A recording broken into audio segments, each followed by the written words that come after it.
यह पुस्तक और ये समारोह ये केवल एक सामान्य पुस्तक का विमोचन नहीं है, दुनिया की आंखों को खोलने वाला एक दस्तावेज भी है।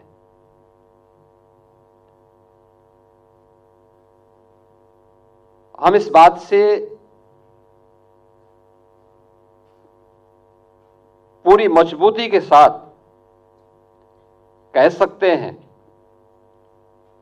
कि महाभारत जिस भारत के बारे में कहता है कि दुर्लभम भारतीय जन्म मानुषम तत्र दुर्लभम, यानी भारत में जन्म लेना दुर्लभ है और उसमें भी मनुष्य के रूप में जन्म लेना तो और भी दुर्लभ है। उसकी एक झलक हिंदुजा फाउंडेशन और प्रोफेसर देवेंद्र हांडा जी ने इस पुस्तक के माध्यम से आप सबके सामने प्रस्तुत किया है, और यहां पर जो ये प्रदर्शनी लगाई गई है ये उसकी एक झलक भी है। क्योंकि बहुत सारे लोगों को आपत्ति हो सकती होगी, क्योंकि इस आपत्ति के बहुत सारे कारण हैं। याद करिए, बहुत सारे पश्चिमी विद्वानों ने हमेशा इस बात को माना है और इस बात को बार बार कहते रहे हैं कि भारत एक इकाई नहीं थी। वे अपने आप के विद्वान कहते हैं, लेकिन उनके द्वारा लगातार ये साजिश और दुष्प्रचार किया जाता रहा है। 1947 में इस देश उसका भुक्तभोगी बना था, जब भारत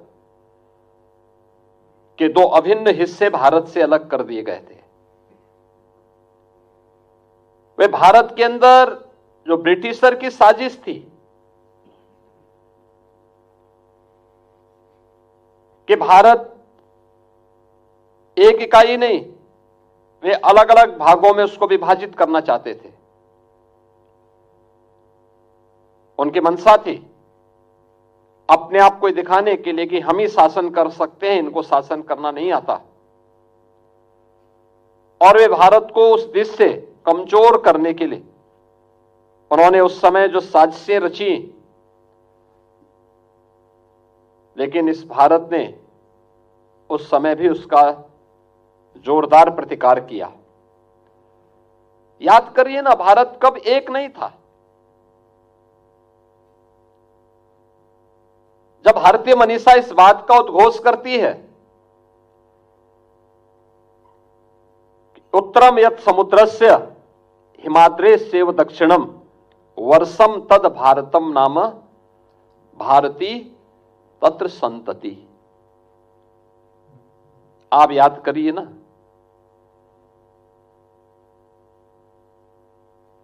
यह जो श्लोक है यह ब्रिटिशर ने भी नहीं दिया है और इस्लाम ने भी नहीं दिया है। भारत की हजारों वर्षों की इस विरासत का प्रतीक है, जो हिमालय से सुदूर दक्षिण तक समुद्र पर्यंत तक फैले हुए विस्तृत भूभाग को भारतवर्ष के रूप में जानता है। यह भारतवर्ष जिसमें वर्तमान का भारत भी है,